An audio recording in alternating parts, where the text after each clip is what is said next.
NOC के मामले पर सेलेक्टर्स और क्रिकेटर्स आमने सामने आ गए हैं, जबकि ज़राए का कहना है कि इमाद वसीम ने मजबूर किए जाने पर रिटायरमेंट का फैसला किया है। इमाद वसीम की रिटायरमेंट पर सोशल मीडिया समेत पीसीबी में भी बाज़गश्त हो रही है, जबकि कौमी क्रिकेटर्स की जानिब से उनकी रिटायरमेंट पर हैरानी का इजहार भी किया जा रहा है। कौमी बैट्समैन मोहम्मद रिजवान और शादाब खान की जानिब से इमाद वसीम की रिटायरमेंट पर सोशल मीडिया एक्स पर बयान सामने आया। दूसरी जानिब वर्ल्ड कप में बदतरीन परफॉर्मेंस के बाद पीसीबी को आखिरकार लोड मैनेजमेंट का भी ख्याल आ गया। अब्बास शबीर इस वक्त हमारे साथ मौजूद हैं। जी अब्बास, ये रिटायरमेंट इमाद वसीम की लीग्स खेलने की वजह से हुई है, टीम में शामिल ना किए जाना है, वजह क्या है? देखिए, सबसे अहम बात यह है कि जब इनको सेंट्रल कॉन्ट्रैक्ट दिए गए थे, आपको याद होगा कि सेंट्रल कॉन्ट्रैक्ट में और उससे पहले जब इंजमाम उल हक की इंडक्शन हुई थी, उसमें इंजमाम चाहते थे कि जो लीग्स खेलने का इख्तियार है प्लेयर्स का, वो चीफ सेलेक्टर को दे दिया जाए। वो इख्तियार भी इंजमाम उल हक को दिया। फिर सेंट्रल कॉन्ट्रैक्ट से पहले ये बातें तय हुई थी कि चूंकि हमारे क्रिकेटर्स बहुत जल्दी अनफिट हो जाते हैं, बहुत ज्यादा लीग क्रिकेट खेलते हैं, और जब पाकिस्तान के लिए खेलने का मौका मिलता है तो उनके फिटनेस के ऊपर एक सवालिया निशान होता है। ऑलरेडी पाकिस्तान क्रिकेट बोर्ड के साथ ये कॉन्ट्रैक्ट के ऊपर होते हैं, लेकिन ज्यादा एक्सेसिव लीग्स की वजह से ये प्रॉब्लम आता है।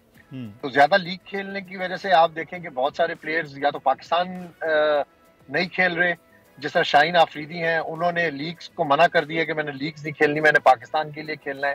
कुछ क्रिकेटर्स की जो प्रेफरेंस होती है कि वो लीग्स खेलें क्योंकि लीग्स के अंदर पैसा ज्यादा मिलता है, लेकिन क्रिकेट बोर्ड ने ये फैसला किया कि सिर्फ पीएसएल के साथ एक लीग खेलने दी जाए, उसका सेंट्रल कॉन्ट्रैक्ट में शामिल किया जाए। प्लेयर्स सिर्फ 2 लीग्स खेल सकते हैं, सिर्फ इसी वजह से कि प्लेयर्स की फिटनेस के ऊपर किसी किस्म का कोई कॉम्प्रोमाइज ना हो।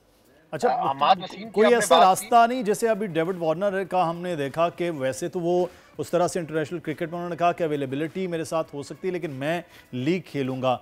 तो क्या फिर बहुत ज़्यादा सीनियर प्लेयर्स होने के बाद लीग की तरफ आ रहे हैं? अदरवाइज हमने पूरी दुनिया में देखा इतनी लीग्स नहीं खेली जाती जितनी पाकिस्तानी प्लेयर्स खेलते रहे एक साल पहले तक। लेकिन पूरी दुनिया के क्रिकेट बोर्ड्स के सेंट्रल कॉन्ट्रैक्ट को देखकर ये सेंट्रल कॉन्ट्रैक्ट भी बनाया गया है इन तमाम प्लेयर्स का, जिसमें सिर्फ एक जो अपने मुल्क की लीग होती है आप वो खेल सकते हैं, और एक एक्स्ट्रा लीग आपको खेलने की इजाजत होगी। पूरी दुनिया में आप देखें कि कहीं पे प्लेयर्स एक्सेसिव लीग्स नहीं खेलते। उनकी पहली जो प्रेफरेंस होती है, उनकी जो प्रायोरिटी होती है, वो अपने मुल्क की क्रिकेट होती है। लेकिन बदकिस्मती से पाकिस्तान के अंदर ऐसा नहीं हो रहा। माजी के अंदर प्लेयर्स को एनओसी दे दिए गए हर लीग्स के अंदर, चाहे वो श्रीलंका लीग है, चाहे वो बिग बैश है, कोई भी लीग आप निकाल के देख लें कि प्लेयर्स कनाडा से उड़ रहे हैं, श्रीलंका पहुंच रहे हैं, श्रीलंका से उड़ रहे हैं, दुबई जा रहे हैं, दुबई से उड़ रहे हैं, कश्मीर जा रहे हैं। तो ये एक्सेसिव क्रिकेट, ये क्रिकेट प्लेयर जो है वो क्रिकेट बोर्ड की प्रॉपर्टी है, ये पाकिस्तान क्रिकेट की प्रॉपर्टी है। अगर ये लीग के अंदर जाकर ये अनफिट हो जाते हैं तो पाकिस्तान का इससे नुकसान होता है, क्योंकि पाकिस्तान अपने प्लेयर को तैयार करता है।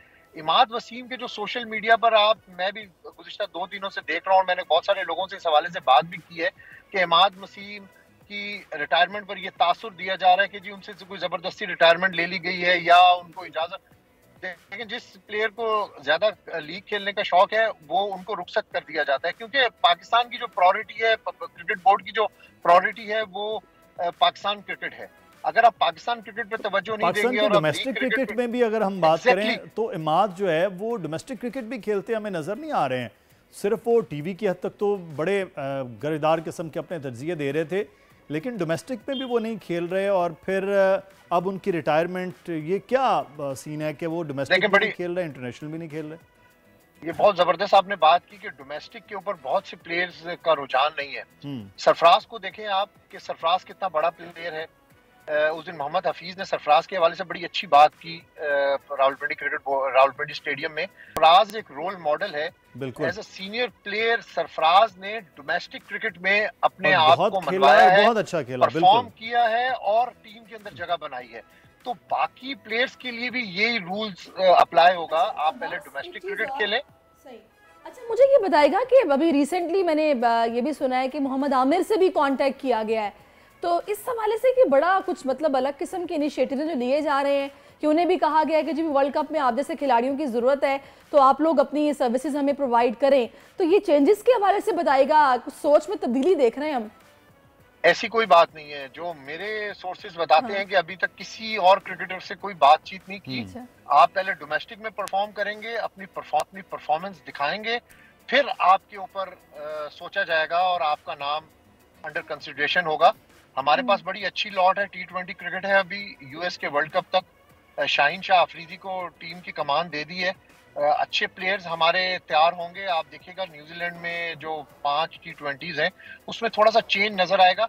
सबसे बड़ा चेंज जो अब हमें क्रिकेट टीम के अंदर नजर आ रहा है, जो रावलपिंडी में भी 3-4 दिन से टीम प्रैक्टिस कर रही है, कि आपके अपने कोचेस हैं, हफीज है, उमर गुल है, सईद अजमल है और आपकी अपनी लॉट है। इससे आप भरपूर फायदा उठाएंगे।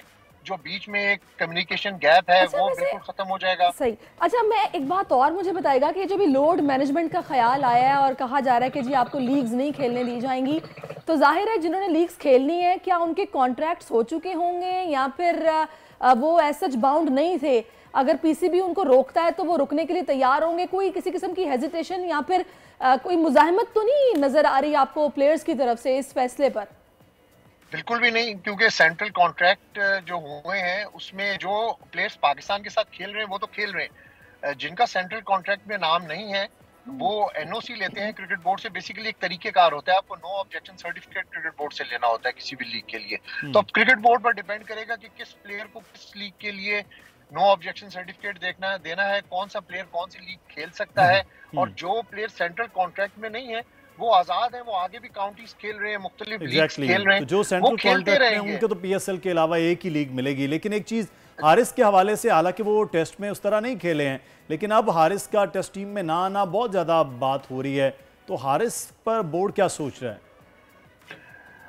देखें, अभी मोहम्मद हफीज, सईद अजमल, उमर गुल और जो थिंक टैंक्स हैं क्रिकेट बोर्ड की, जो मैनेजमेंट है वो देख रही है कि कोई ऐसा पूल बनाया जाए। बेसिकली अभी हम दोबारा रीवैम्प के ऊपर चले गए हैं। हमें पूल बनाना है फास्ट बॉलर का, स्पिनर्स का और बैट्समैन का। जब हमारे पास पूल होगा, हमारे डगआउट के ऊपर प्लेयर्स होंगे, तो हमारी स्ट्रेंथ जो है वो ऑटोमेटिकली बढ़ जाएगी। इसके ऊपर बेसिकली अभी काम हो रहा है। इंडिविजुअल किसी प्लेयर की क्या परफॉर्मेंस होगी, परफॉर्मेंस बेस्ड सेंट्रल कॉन्ट्रैक्ट भी अच्छा। इसमें एक चीज जरूरी है ऐड करना कि सेंट्रल कॉन्ट्रैक्ट के अंदर भी परफॉर्मेंस बेस्ड चीजें लिखी गई है। अगर आप अच्छा परफॉर्म करेंगे आपका सेंट्रल कॉन्ट्रैक्ट इंक्रीज हो जाएगा। अगर आपकी परफॉर्मेंस अच्छी नहीं होगी तो आपका सेंट्रल कॉन्ट्रैक्ट, आप जितने भी सीनियर प्लेयर हों फिर वो आप सेंट्रल कॉन्ट्रैक्ट की बी कैटेगरी में भी आ सकते हैं। 200% तक भी मैंने देखा है सैलरीज में उनकी रेज उनको मिला है और कैटेगराइज किया गया। बहुत शुक्रिया आपका, अब्बास साहब मौजूद रहे हैं। और जाहिर है फिर उतनी तनकीद भी बर्दाश्त करनी पड़ती है, जब पता होता है सैलरीज इतनी है तो परफॉर्म नहीं कर रहे हैं, तो जवाब दे तो होना पड़ता है। सब्सक्राइब करें और बेल दबाएं ताकि कोई खबर रह न जाए।